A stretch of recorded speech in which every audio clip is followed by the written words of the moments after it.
Olá, pessoal. Nessa aula falaremos sobre ética aristotélica. Então, aqui no canal Eu Quero Saber, você terá acesso a 3 videoaulas sobre Aristóteles.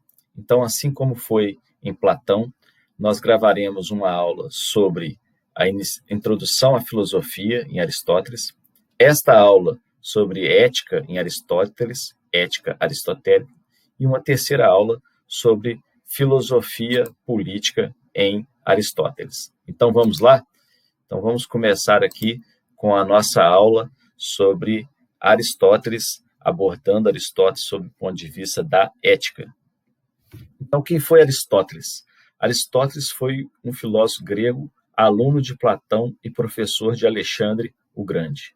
Então seus escritos abrangem diversos assuntos como física, metafísica, as leis da poesia e do drama, a música, a lógica, a retórica, o governo, a ética, biologia e a zoologia. Então percebam o tanto de assuntos que tratavam os filósofos gregos naquela época. Se pensarmos nos dias atuais, o aluno do ensino médio ele estuda diversos assuntos, mas quando nós chegamos aí no curso superior e depois no prosseguimento, nos cursos de pós-graduação, nós estudamos apenas um assunto, né? Então vamos estudar a biologia, o direito, a filosofia, a física, a matemática. Vejam naquela época a quantidade de assuntos que os pensadores tratavam. E a sua principal obra foi Ética a Nicômaco, principalmente que tem a ver com o nosso assunto, que é a ética aristotélica. Então, por volta dos 17 anos de idade, Aristóteles mudou de Estagira para Atenas, tornando-se o estudante. Então, vocês podem encontrar em alguns livros, em alguns textos, falando sobre Estagirita, né, referindo-se a Aristóteles, que refere-se ao local onde ele nasceu, e depois ele foi para Atenas para estudar. Igual nos dias atuais, muitos de nós mudamos de cidade buscando aí uma academia, buscando uma escola, foi o que aconteceu com Aristóteles. Iniciou os estudos no curso de Isócrates e posteriormente estudou na academia de Platão. Consta que durante o período que lá permaneceu, teve uma atuação bastante expressiva. Então, Aristóteles foi um bom aluno. Em 347 a.C., Platão faleceu. Então, em decorrência de sua grande competência, Aristóteles deveria assumir o lugar de seu mestre na academia. No entanto, isso não ocorreu, pois os atenienses o consideravam um estrangeiro. Bom, Aristóteles ficou muito entristecido, né, com essa decisão e deixou a cidade de Atenas. Então, como tinha uma boa reputação junto ao rei da Macedônia, Filipe, foi convidado para ser o professor de seu filho, o Alexandre. Deixou de ser professor de Alexandre em 340 a.C., quando seu aluno passou a ser o rei da Macedônia, sendo conhecido mais tarde como Alexandre o Grande. Então, com a ajuda de Alexandre, Aristóteles conseguiu organizar uma grande biblioteca sobre as constituições das cidades gregas e sobre os costumes bárbaros, bem como sobre a história dos animais. Então, veja, naquela época não tínhamos internet, né? Não havia aí forma de armazenar todos os conhecimentos e os dados como se tem hoje. Então, a biblioteca era algo muito importante e o Aristóteles teve a oportunidade de juntar escritos aí que tratavam sobre leis, sobre normas e sobre costumes. Em 335 a.C., Aristóteles retornou para Atenas, fundando sua própria academia, conhecida como Liceu, em homenagem ao templo de Apolo Lício. Então, as aulas de Aristóteles eram ministradas enquanto ele caminhava, né, enquanto ele andava pela escola junto com seus alunos. Sendo assim, ele e seu grupo eram chamados de peripatéticos, que em grego quer dizer passear, andar em redor. Então, em alguns filmes, em algumas séries, é possível ver essa palavra, essa expressão peripatéticos, que se refere aí ao Aristóteles, ao filósofo que caminhava junto com seus alunos pelos jardins, pelos corredores da escola.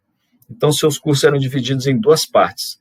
Uma parte pela manhã, para os alunos mais experientes, mais avançados no estudo, e essas aulas eram preparadas e anotadas pelos alunos. Então, a maior parte do que se tem escrito de Aristóteles foi escrito pelos seus alunos durante as aulas. E a outra parte era dada à tarde para alunos iniciantes, na forma de diálogos, mas não haviam anotações. Então, essa parte, por óbvio, se perdeu com o tempo. Então, está aqui a imagem do sítio arqueológico de Liceu, lá em Atenas. Então, vejam aí, no fundo, a cidade, né, nos dias atuais, e é possível o turista visitar o local onde, de fato, né, existiu a escola Liceu de Aristóteles. Aqui estão suas principais obras, podem ser divididas em obras teóricas, poéticas e morais, e eu coloquei porque chama atenção a diversidade de assuntos que Aristóteles escreveu e se interessou, né? Sobre plantas, sobre animais, sobre a alma, sobre política, sobre ética. E agora vamos começar com um termo, né, com uma expressão importante aí sobre a ética aristotélica, sobre Aristóteles, que pode aparecer na sua prova, na sua questão do seu Enem, do seu vestibular, que é o termo eudaimonia. Então, é um termo formado por o prefixo eu, que significa bem, disposto, e daimon, com um poder divino. Então, eudaimon é o adjetivo para feliz. Então, no pensamento grego, ser feliz significa poder usufruir os dons divinos. Vamos ver para Platão e para Aristóteles o que significa, qual é o sentido, o significado da eudaimonia. Para Platão, a felicidade é produto da sabedoria. O sábio que acede ao mundo das ideias é então eudaimon feliz. Então, para Platão, aquele que busca o conhecimento, né, aquele que procura sair da caverna, como Platão disse no seu mito da caverna, aquele que busca a verdade, busca a sabedoria, busca ascender a ideia das coisas, é então feliz. Então, tem a ver com a busca da sabedoria, com a busca do conhecimento. Já para Aristóteles, né, contrariamente a esse pensamento, a felicidade é uma atividade acessível ao ser virtuoso que respeita os valores morais. Então, para Aristóteles, a felicidade tem a ver com a ação, com uma vida, com viver uma vida virtuosa, com o hábito, né, de praticar a virtude, de praticar ações virtuosas, respeitando os valores morais aí da sua comunidade. Agora vamos ver um pouco sobre a educação em Aristóteles, importante para podermos compreender a ética aristotélica. Então, para Aristóteles, o processo de educação ocorria através da imitação, sendo a educação uma arte. Ao imitar a forma de vida de outros, o ser humano se educa, pois atualiza suas energias. Então, de acordo com Aristóteles, o educando é, em potência, um sábio. E, por meio da educação, ele converte em ato aquilo que é passível de receber modificações, de desenvolver. Então, vamos ver aqui no slide seguinte quais são esses conceitos de potência e ato para facilitar a compreensão. Então, a potência indica a possibilidade por parte da matéria de assumir uma determinada forma, o ato indica a realização desta possibilidade. Então, a potência está para a matéria, como o ato está para a forma. Então, ele acredita, né, que o educando, né, o aluno, é em potência um sábio. Em potência um sábio. E é a educação que vai converter em ato aquilo que é possível de receber modificações. Então, é a educação que vai permitir esse educando, de fato, vir a ser esse sábio. Bom, segundo Aristóteles, a educação ocorre por meio de 3 fatos: natura, ars e exercitatio, sendo o primeiro das disposições naturais, o segundo, os meios para aprender, e, por último, a prática para se confirmar o que foi aprendido. Então, o principal para Platão é o que ele chamava de exercitatio, é a prática daquilo que ele aprendeu. Então, o processo de ensino ocorre, em primeiro lugar, com o professor, ao expor o conteúdo do conhecimento, que em seguida deve ser fixado na mente do aluno. Depois, por meio do exercício, o discípulo deve relacionar as diversas representações ocorridas, dando por fim encerrado o processo educacional. Então, nós vamos ver que isso tem a ver com a ética aristotélica, né? Não basta conhecer a virtude, assim como era para Platão. Para Aristóteles, temos que praticar, exercitar a virtude. Então, o que seria essa ética de virtudes? Vamos ver aqui um conceito de dicionário, um dicionário de filosofia. Segundo Aristóteles, são as virtudes que correspondem à parte apetitiva da alma, quando esta é moderada pela razão. Consiste no meio termo entre dois extremos. Vamos ver mais à frente sobre esse meio termo, muito importante a compreensão do que é o meio termo entre dois extremos, o meio termo entre virtudes que são colocadas aí num caso concreto para que a pessoa possa decidir, dos quais um é vicioso por excesso e o outro é por deficiência. Então, as virtudes éticas são coragem, temperança, fraqueza, justiça. Esta última é a maior de todas. Então, aqui estão algumas virtudes, segundo Aristóteles, alguns exemplos de virtudes, e elas podem ser divididas entre virtudes éticas e dianoéticas.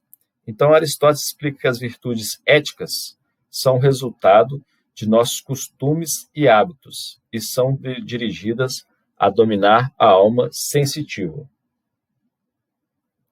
Para as virtudes éticas, vale a teoria do justo meio.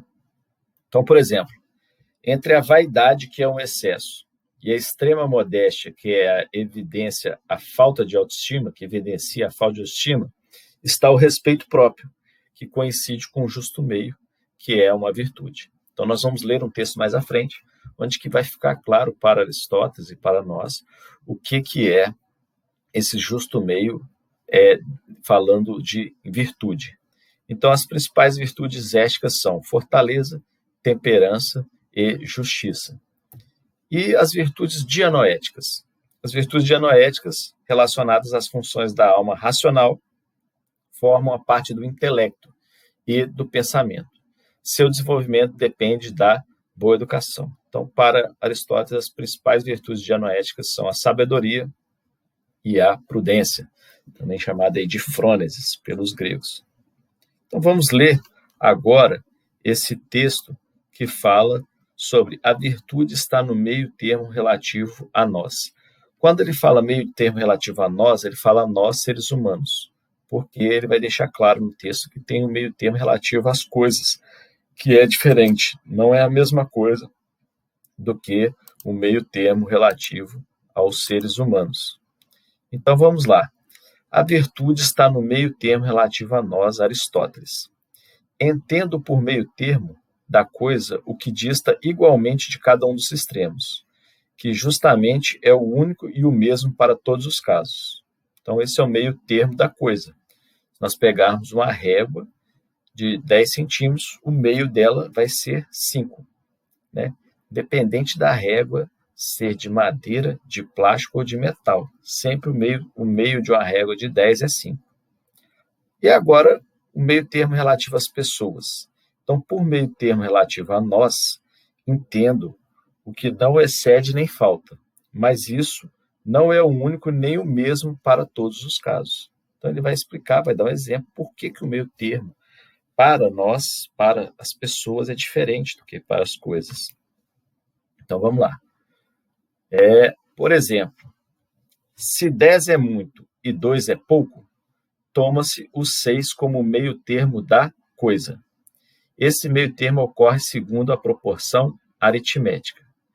O meio termo relativo a nós não deve ser concebido assim. Com efeito, se alguém comer 10 minas, nós vamos ver adiante que a minas é uma forma de medida de peso para os gregos.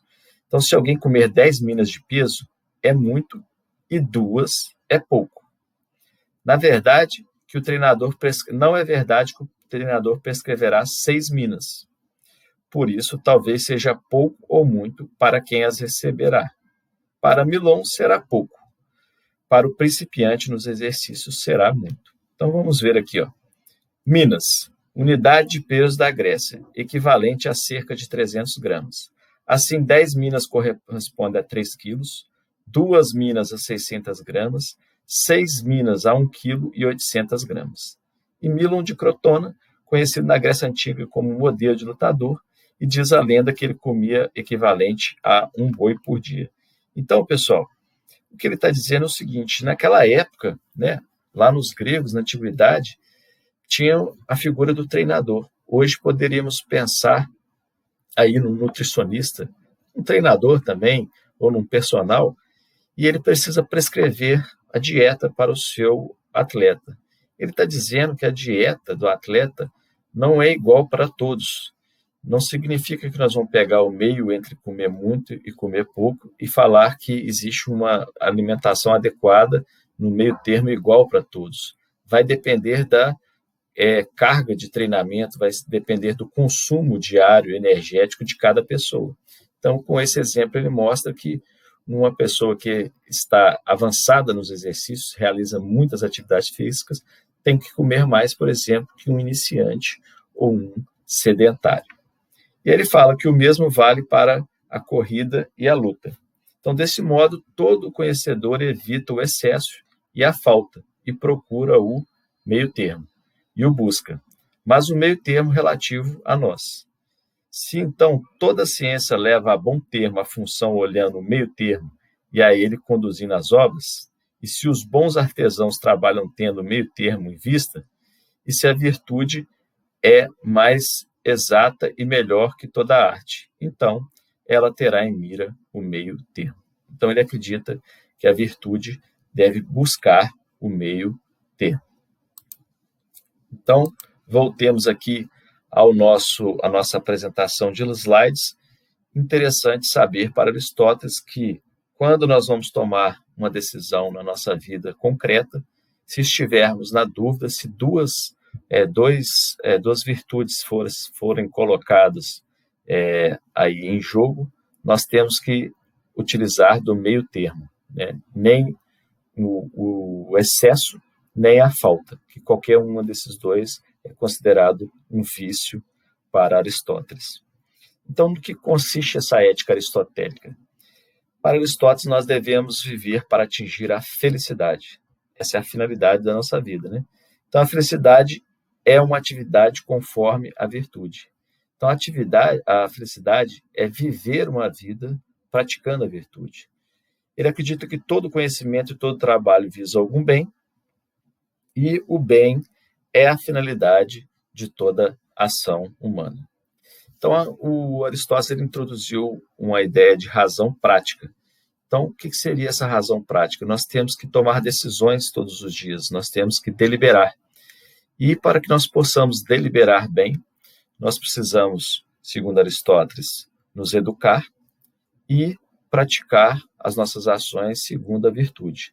E como foi dito anteriormente, no caso de dúvida, no caso de alguma dificuldade, nós devemos sempre optar pelo meio termo. Então, ele acredita que nós podemos adquirir, através da educação adequada e hábitos, a capacidade de ver, em cada ocasião, qual o curso de ação é a bem mais fundamentada. Então, qual é a melhor decisão a tomar? Né? Essa é a questão principal da ética, o que devemos fazer. Para Aristóteles, nós precisamos ser educados e, principalmente, praticar, né, através do hábito que nós vamos adquirir essa capacidade de deliberar bem. Bom, eu coloquei aqui sobre um exemplo de ética aplicada, que é a ética empresarial. Nós temos outras éticas aplicadas, como a bioética e outras, mas eu chamo a atenção aqui a ética empresarial para que a gente possa relacionar com a ética aristotélica, né? Então, trazer essa ética aristotélica para o nosso cotidiano. Então, eu coloquei 2 exemplos de livro aqui, escrito por 2 professoras renomadas e reconhecidas nessa área de estudo da ética. E um chama Ética na Vida das Empresas e o outro chama Código de Ética. Se nós formos estudar sobre a ética empresarial, nós vamos ver nos principais livros e artigos, logo no início do livro, nos primeiros capítulos, introdução, que a base da ética empresarial é a ética das virtudes aristotélica, né? Então, por que é a base? Qual que será a relação de uma com a outra? Então, a ética empresarial ela cresceu de importância no início do século XXI. E ela encontra, como eu disse, as suas bases na ética das virtudes. De que forma? Então, vejam bem, nós vimos que a ética da virtude pressupõe educação. Então, nas empresas, eles já perceberam que para que eles possam manter melhores relacionamento com os seus stakeholders, né, com seus parceiros, para manter melhor relacionamento com os seus clientes e principalmente nos dias atuais, para conseguir alcançar mercados no Brasil e até mesmo no exterior, as empresas já perceberam a importância de dar atenção para a sua ética empresarial. De que forma? Implantando um sistema de compliance, né? Então, esse sistema de compliance tem essa finalidade de ver como está o ambiente ético, né, o clima ético daquela empresa, tem a pretensão também de instalar ali algumas regras, algumas normas, um código de ética, por exemplo, de fazer um treinamento, uma capacitação, educar os funcionários da empresa, desde o gerente até o funcionário que trabalha na ponta da linha, para que todos possam, a partir daí, ser educados e praticaram a ética, e viveram a ética. Então, a crítica que pode se fazer no primeiro momento é a seguinte: mas como que você vai falar de ética empresarial e ética aristotélica se a ética empresarial ela visa o lucro? Ora, nós podemos pensar, no primeiro momento, que a empresa estaria preocupada somente com o lucro. Mas não é bem assim.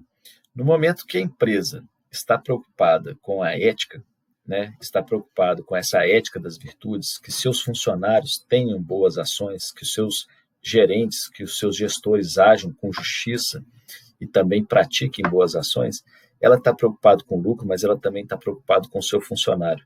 Ela está preocupada com o ambiente da empresa. E isso vai refletir essa prática de uma vida virtuosa, tentar, né, introduzir esse ambiente ético na empresa, vai fazer com que os funcionários se sintam melhor. Isso vai refletir nas famílias deles e, em última análise, vai refletir no meio social que aquela empresa está inserida. Então, isso relaciona-se diretamente com a cidade, o bairro e com outros assuntos importantes nos dias atuais, que é a sustentabilidade, a responsabilidade social, corporativa. Então, os seus funcionários vão ficar mais preocupados em assuntos relacionados ao meio ambiente, a cuidar do local e das pessoas da comunidade onde aquela empresa está inserida.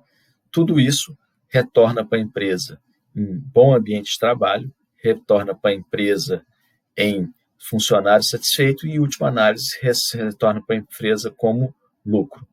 E, além do lucro, tem também evitar o prejuízo.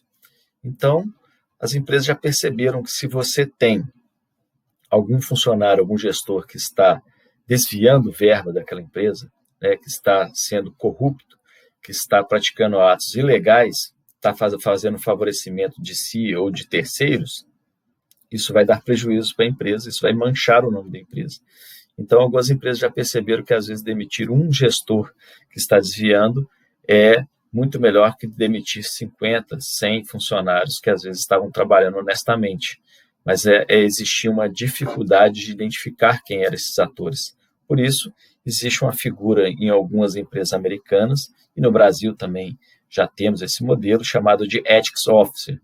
Então, ele é presente em muitas empresas norte-americanas, como eu disse, coordenam a gestão da ética. Então, geralmente são profissionais formados em administração, em direito, até mesmo em filosofia, que estão vinculados diretamente à alta administração da empresa, então costumam estar diretamente ligados ao diretor, ao chefe daquela empresa, para que possa assessorá-lo nesses assuntos relacionados à ética.